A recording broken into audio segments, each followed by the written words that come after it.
Hello everyone, welcome to the hidden front. America एक super power country माना जाता है, लेकिन क्यों? देखो यार, 1945 में वर्ल्ड वॉर 2 के तुरंत बाद पूरी दुनिया की कंट्रीज तहस नहस हो चुकी थी। खासकर यूरोप की हालत उनमें से सबसे ज्यादा खराब थी। लेकिन पूरी दुनिया में सिर्फ एक ही कंट्री था, वो था अमेरिका, जो एक स्टेबल कंट्री माना जाता था। इस वजह से दुनिया को रिस्ट्रक्चर करने के लिए और दुनिया को फिर से अपने पैरों पे खड़े करने के लिए जितने भी इंस्टीट्यूशन बनाए गए, उन सभी इंस्टीट्यूशन को अमेरिका ने बैक किए। चाहे वो यूनाइटेड नेशंस हो, वर्ल्ड बैंक की फंडिंग हो, इसके अलावा डॉलर को एक रिजर्व करेंसी बनाना हो। इसके साथ साथ अमेरिकन आर्मी उस समय तक उस टाइम की सबसे पावरफुल आर्मी हो चुकी थी और अमेरिकन हॉलीवुड इंडस्ट्री ने अपना सॉफ्टवेयर पूरी दुनिया में फैला दिया था। और जब जब किसी ने 1945 के वर्ल्ड वॉर 2 के बाद से अमेरिका की इस हेजिमनी को काउंटर करने की या चैलेंज करने की कोशिश की है, तब तब या तो उस कंट्री के अंदर रिजीम चेंज कर दी गई है या उस कंट्री के बॉर्डर्स चेंज कर दिए गए हैं। लेकिन दुनिया अब एक नए दौर की तरफ बढ़ चुकी है। एक बहुत बड़ा पावर शिफ्ट हम अपने आसपास की दुनिया में आजकल देख रहे हैं और बड़े बड़े एनालिस्ट ये इंडिकेशन दे रहे हैं कि दुनिया की पावर या दुनिया का पावर सेंटर अब अमेरिका और वेस्ट से शिफ्ट होके एशिया की तरफ काफी तेजी से मूव कर रहा है। तो यार, नवंबर 2024 के अंदर डोनाल्ड ट्रंप जो है अमेरिका के इलेक्शन लड़ते हैं और जीत जाते हैं और जनवरी 2025 में वो अमेरिका के प्रेसिडेंट के रूप में शपथ लेते हैं। जनवरी 2025 से लेके आज तक की डेट में अमेरिका ने कई कंट्रीज के ऊपर टैरिफ लगाई और ये टैरिफ सिर्फ एनिमीज कंट्रीज के ऊपर नहीं लगे, ये टैरिफ लगे अमेरिका की जो अलाइज कंट्री थी, फ्रेंडली कंट्रीज के ऊपर भी टैरिफ लगाए। तो ये समझते हैं कि क्या डोनाल्ड ट्रंप ये टैरिफ कंट्रीज के साथ अपने पर्सनल इश्यूज को लेकर लगा रहे हैं या फिर ये एक डूबते हुए जहाज को बचाने की आखिरी कोशिश है। देखो यार, ट्रंप ने जितने भी टैरिफ लगाए हैं वो टैरिफ अमेरिकन कॉन्स्टिट्यूशन का एक act, the international emergency economic power act का यूज करते हुए लगाए हैं। इस एक्ट का इस्तेमाल यूएस प्रेसिडेंट जब कर सकता है जब उसको लगे कि कंट्री के अंदर कोई नेशनल सिक्योरिटी का इश्यू है या इकोनॉमिक कोई क्राइसिस है। तो सबसे पहला क्वेश्चन तो यही आता है कि इस एक्ट को यूज करने की जरूरत क्यों पड़ गई? ऐसा क्या क्राइसिस अमेरिका फेस कर रहा है?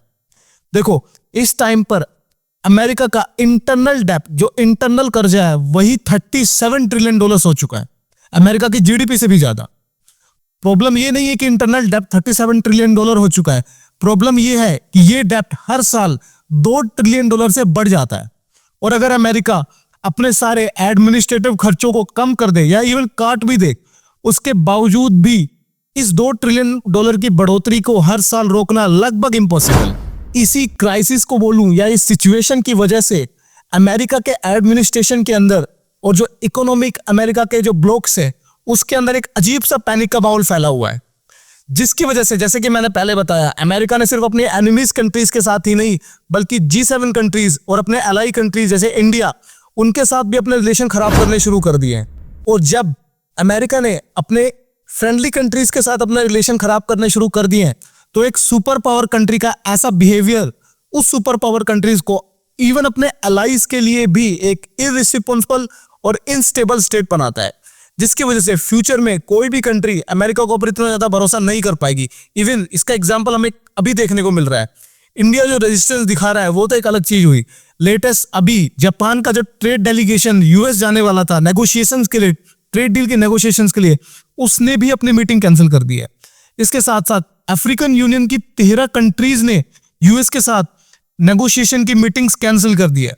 तो एक क्लासिक एग्जांपल है कि यूएस की हेजेमनी को कहीं ना कहीं ट्रंप के इन डिसीजंस की वजह से एक बहुत बड़ा डेंट पड़ा है। और शायद यही है सेकंड रीजन जो पावर सेंटर को वेस्ट से शिफ्ट करके ईस्ट की तरफ या एशिया की तरफ मूव कर रहा है।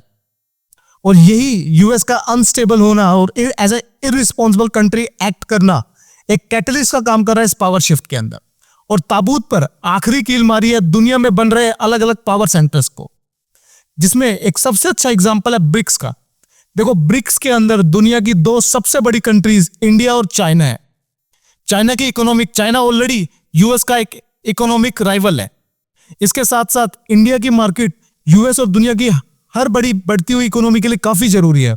अगर यूएस के रिलेशंस दुनिया की सबसे 2 बड़ी कंट्रीज के साथ ही खराब हो जाएंगे और बाकी दुनिया की जो कंट्रीज है उनके साथ रिलेशंस इंडिया और चाइना के सही होने लगेंगे, तो डेफिनेटली वो कंट्रीज यूएस के ऊपर रिलाई ना करके इंडिया और चाइना, या मैं बोलूं ब्रिक्स जैसे जो मल्टीलेटरल प्लेटफॉर्म्स है उनकी तरफ मूव करेंगे। और देखो यार, यहाँ पे मैं ये बिल्कुल भी नहीं बोल रहा हूं कि यूएस की पावर रातों रात बिल्कुल खत्म हो जाएगी। आज के टाइम में भी अगर हम देखें तो दुनिया की सबसे बड़ी मिलिट्री यूएस के पास है, टेक्नोलॉजिकल एडवांसमेंट भी यूएस के पास ही है। बड़ी मिलिट्री से मेरा मतलब है हाईटेक मिलिट्री, नंबर्स की बात मैं नहीं कर रहा हूं।